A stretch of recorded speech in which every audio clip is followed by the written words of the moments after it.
Isang mapagpalang umaga sa ating lahat, mga kapatid ko kay Kristo, mula sa The Solid Rock Morning Devotion. Isang kagalakan na muli tayo ay makapagbulay-bulay sa salita ng Panginoon sa umagang ito. Mga ilang minutong pagbubulay-bulay ng mga salita ng Panginoon upang papurihan at sambahin ang ating Panginoong Hesukristo. Ang ating pong pagbubulay-bulayan ngayong umaga ay matatagpuan sa mga gawa, Kapitulo 16, talatang 23 hanggang 26. Ito ang sinasabi. Nang sila'y mahagupit na nila ng maraming ulit, itinapon sila sa bilangguan at pinagbilinan ang tanod ng bilangguan na sila'y bantayang mabuti. Nang kanyang matanggap ang utos na ito, kanyang ipinasok sila sa kalooban ng bilangguan at ikinabit ang kanilang mga paa sa mga panggapos. Ngunit nang maghating gabi na, sina Pablo at Silas ay nanalangin at umaawit ng mga himno sa Diyos at sila ay pinapakinggan ng mga bilanggo. At biglang nagkaroon ng isang malakas na lindol. Ano pat ang mga pundasyon ng bilangguan ay nayanig. Agad na nabuksan ang lahat ng mga pinto at nakalag ang mga tanikala ng bawat isa.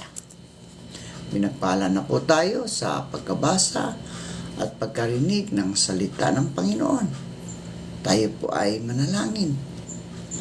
Ama naming Diyos, kami ay patuloy na nagpapasalamat sa iyong kabutihan sa amin na kami iniingatan mo sa aming pagtulog. Salamat Panginoon sa muli mong pagising sa amin sa umagang ito upang kami ay magpatuloy sa hamon ng buhay sa mundong ito na aming ginagalawan. Aming inilalapit sa iyo ang aming mga kaibigan, mga kapatid sa pananampalataya na mayroong karamdaman na abutin mo sila, ang mga anak mong ito at pagalingin mo.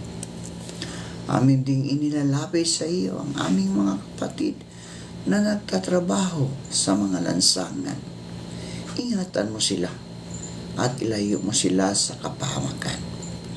Amin ding inilalapit sa iyo ang aming mga kapatid na mangingisda na sila'y ingatan mo sa laot ng karagatan. Ilayo mo sila sa kapahamakan, O Diyos. Salamat, Panginoon, sa mga katugunan, sa aming mga panalangin, sa pangalan ni Hesukristo na aming Diyos at tagapagligtas. Amen. Pagpupuri sa Diyos sa gitna ng problema. Yun po ang pamagat ng ating pagbubulay-bulayan ngayong umaga. Napakaganda ng message ng song na nagsasabing, even in the midst of trials, even in the midst of trouble, my heart's desire is to bless your holy name. Today's passage focuses on Paul and Silas, who experienced freedom and victory in the midst of their miserable state. Nakuha pa rin magpuri sa Diyos ni na Pablo at Silas kahit sila'y nakakulong na. Sa gitna ng problema, ay nakuha pa rin ni na Pablo at Silas na magpuri sa Diyos.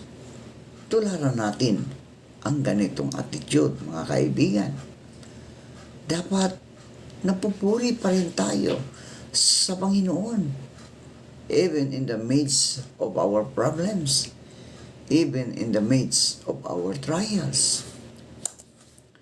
Regardless of physical economic, psychological, mental, and spiritual background.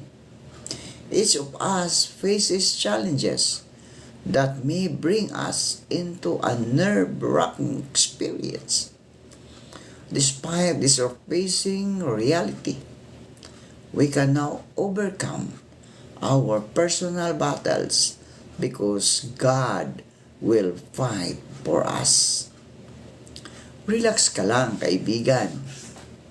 We should behave as if we hear God telling you and me. Relax ka lang. Sagot kita. I admit and I perceive that you agree with me that sometimes we lose our poise and allow the current of trouble to agitate us. We are not exempted from problems. Truly, we are not exempted from every plaguing condition, for we are designed with vulnerability.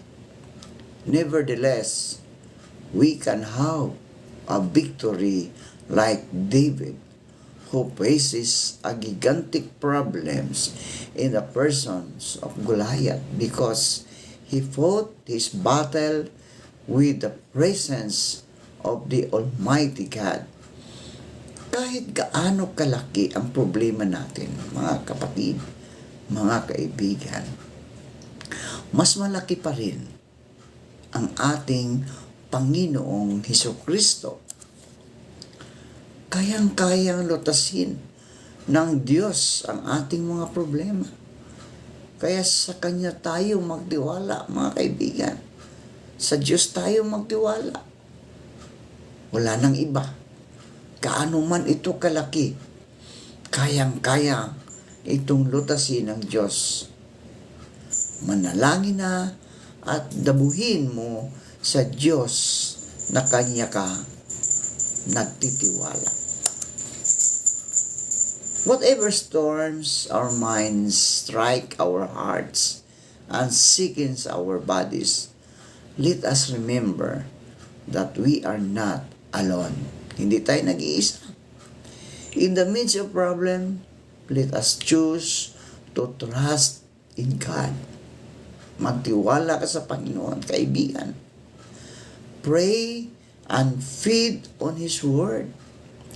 For such spiritual gestures can make our soul beautiful and strong.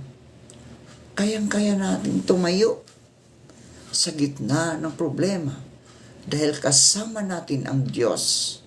Hindi tayo dapat matakot, kaibigan, at panghinaan ng loob. Ang kailangan lamang natin ay manalangin at magkaroon ng spiritual reflections. Purihin ang Panginoon. Manalangin tayo. Salamat, Panginoon, at di mo kami iniiwan ni pinabayaan man. Salamat na maging ang mga sakit, pagdurusa at mga problema ay maaari mong gamitin upang maihayag ang iyong kapangyarihan at kaluwalhatian. Tulungan mo kami makapagburi lagi sa iyo, maging sa panahon ng mga krisis o problema sa aming buhay.